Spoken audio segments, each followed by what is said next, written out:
নমস্কাৰ বন্ধু বান্ধৱীসকল, মোৰ চেনেলৰ নতুন এটা ভিডিঅ'লৈ আপোনালোক সকলোকে স্বাগতম জনাইছোঁ। থাম্বনেইল দেখি আপোনালোকে গম পাইছেই মই ক'ত আছোঁ। হয়, মই নাজিৰাত আছোঁ আৰু ইয়াতে থকা অগ্নিনাভ বাবাক দৰ্শন কৰিবলৈ আহিছোঁ। আমি যোৱাকালিয়ে আহিলোঁ আৰু আমি আহি য'ত আছোঁহি তাৰ পৰিৱেশটো আপোনালোকক দেখুৱাইছোঁ। চাওকচোন কি ধুনীয়া। এতিয়া ৰাতিপুৱা 7টা বাজিছে আৰু মই এতিয়া মন্দিৰলৈ যাবলৈ ৰেডি হওঁ। আপোনালোকে ভিডিঅ'টো চাই থাকিব।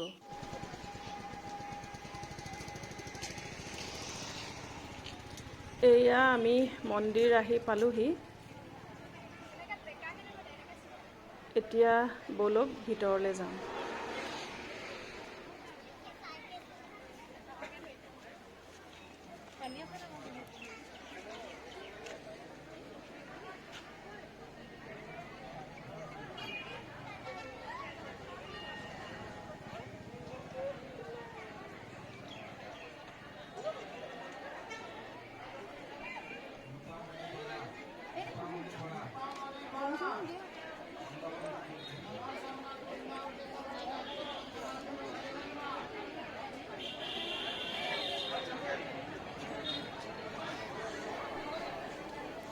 এয়া এইফালে চাকি ধূপ লগোৱাৰ ব্যৱস্থা কৰি দিয়া হৈছে।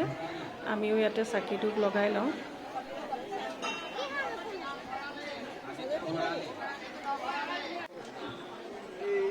আমাৰ চাকি লগোৱা আৰু শৰাই জমা দিয়া হৈ গ'ল। এতিয়া আমি বাবাক দৰ্শন কৰিবলৈ ইয়াতে ৰখি আছোঁ। আজি বাবাক দৰ্শন কৰিবলৈ অগণন ভক্ত আহিছে। এয়া দেখিছেনে? আমাৰ ইয়াতে এতিয়া ৰখি থকা 1 ঘণ্টা হৈ গ'ল। এনেকৈ আমি সকলোবোৰ এনেকৈ থিয় হৈয়ে ইয়াতে ৰখি আছোঁ।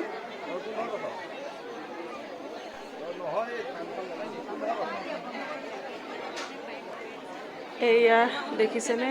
বাবাক দৰ্শন কৰিবলৈ আজি কিমান ভক্ত আহিছে।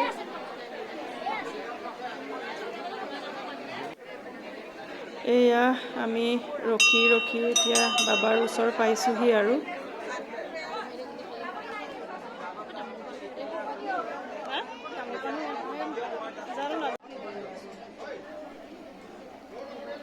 এয়া বাবাৰ ওচৰ পাইছোঁহি আৰু। আপোনালোকেও সেৱা কৰক, আমিও বাবাক সেৱা কৰি লওঁ।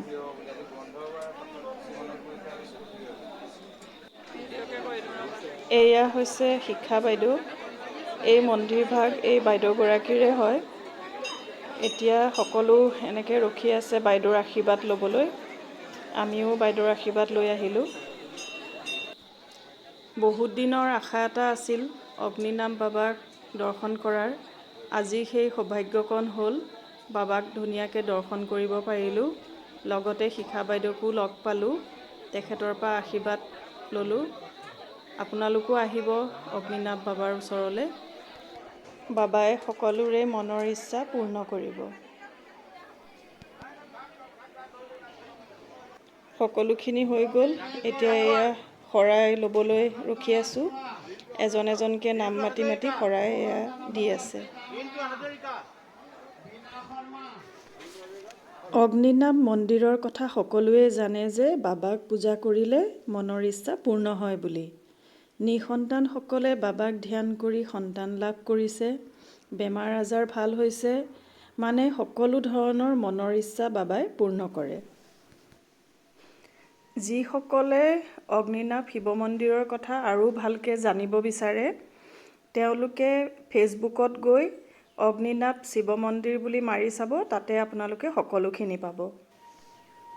আজিৰ ভিডিঅ'টো চাই কেনেকুৱা পালে কমেণ্ট কৰি জনাবলৈ নাপাহৰিব।